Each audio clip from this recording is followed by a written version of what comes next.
औज़ुबिल्लाहिमिनश्शैतानिर्रजीम बिस्मिल्लाहिर्रहमानिर्रहीम।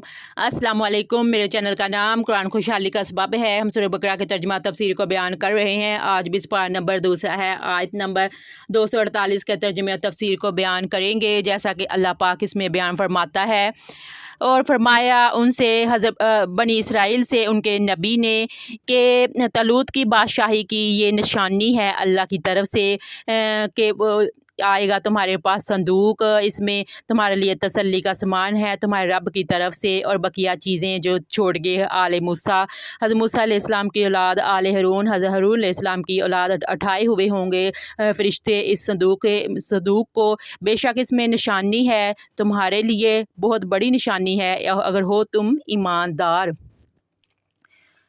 तबूत सकीना क्या था? ये शमशाद की लकड़ी का एक संदूक था जो हज़रत आदम अलैहिस्सलाम पर नाज़ल हुआ था। ये आपके आखिरी ज़िंदगी तक आपके पास ही रहा, फिर बतौर मिरास ये के बाद दीगरे आपकी औलाद को मिलता रहा, यहाँ तक कि ये हज़रत यकूब अलैहिस्सलाम को मिला और आपके बाद आपकी औलाद बनी इसराइल के कब्ज़ा में रहा। हज़रत मूसा अलैहिस्सलाम को मिल गया तो आप इसमें तौरात शरीफ अपना ख़ास सामान रखने लगे। ये बड़ा ही मुक़द्दस और बाबरकत संदूक था।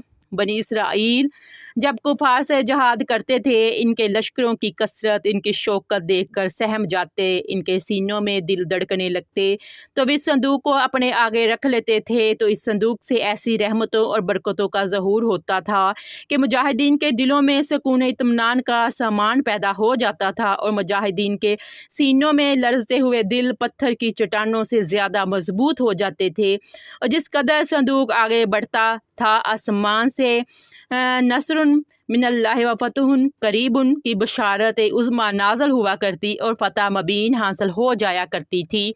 बनी इसराइल में जब कोई इख्तलाफ पैदा होता था तो लोग इसी संदूक से फ़ैसला करते थे, इसी से फ़ैसले की आवाज़ और फ़तह की बशारत सुनी जाती थी।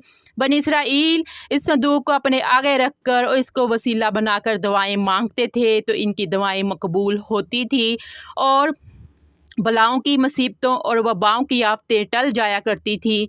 अलगर्ज ये संदूक बनी इसराइल के लिए तबूत सकीना, बरकत और रहमत का ख़ज़ीना, नुसरत खुदावंदी के नज़ूल का नहायत मुक़द्दस और बेहतरीन ज़रिया था। मगर जब बनी इसराइल तरह तरह के गुनाहों में मुलव्वस हो गए और इन लोगों में मासी तुग़यान या सरकशी असियान का दौरा हो गया तो इनकी बदअमालियों की नहूसत से इन पर खुदा का ये गज़ब नाज़िल हो गया कि कौम अमालका के कुफार ने एक लश्कर जरार के साथ इन लोगों पर हमला कर दिया। इन काफरों ने बनी इसराइल का कत्लेआम करके इनकी बस्तियों को ताकतो तराज कर डाला, इमारतों को तोड़ फोड़ कर सारे शहर को तहस नहस कर डाला। इस मुतबर्रक संदूक को भी उठा कर ले गए, इस मुकद्दस तबर्रक को नजास्तों के कूड़े खाना में फेंक दिया। अस्तगफिरुल्लाह। लेकिन इस बेअदबी का कौम अमालका पर यह वबाल पड़ा कि ये लोग तरह तरह की बीमारियों और बलाओं के हजूम में झंझोड़ दिए गए। चुनाचे कौम अमालका के 5 शहर बिल्कुल बर्बाद और वीरान हो गए। यहाँ तक कि इन काफरों को यकीन हो गया कि यह संदूक रहमत की बेअदबी का अजाब हम पर पड़ गया है। तो इन काफरों की आंखें खुल गई। चुनाचे इन लोगों ने मुकद्दस संदूक को एक बैलगाड़ी पर लाद कर और बैलों को बनी इसराइल की बस्तियों की तरफ हाँक दिया। फिर अल्लाह ताला ने 4 फरिश्तों को मुकर्रर फरमा दिया जिस मुबारक संदूक को बनी इसराइल के नबी हज़रत शमूएल अलैहिस्सलाम की खिदमत में लाए। इस तरह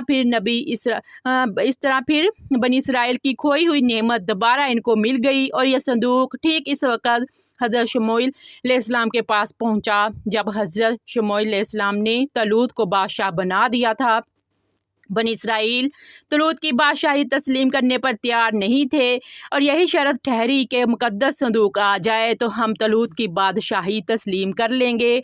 चुनाचे संदूक आ गया और बनी इसराइल तलूत की बादशाही पर रज़ामंद हो गए। इस मुकद्दस संदूक में हज़रत मूसा अलैहिस्सलाम का असा और इनकी मुकद्दस जूतियाँ, हज़रत हारून अलैहिस्सलाम का अमामा, हज़रत सुलेमान अलैहिस्सलाम की अंगूठी और तौरात की तख्तियों के चंद टुकड़े, कुछ मन सलवा और इसके अलावा हज़रत अंबिया करम अलैहिस्सलाम के सूरतों के हुलियों वगैरह का सब सामान थे।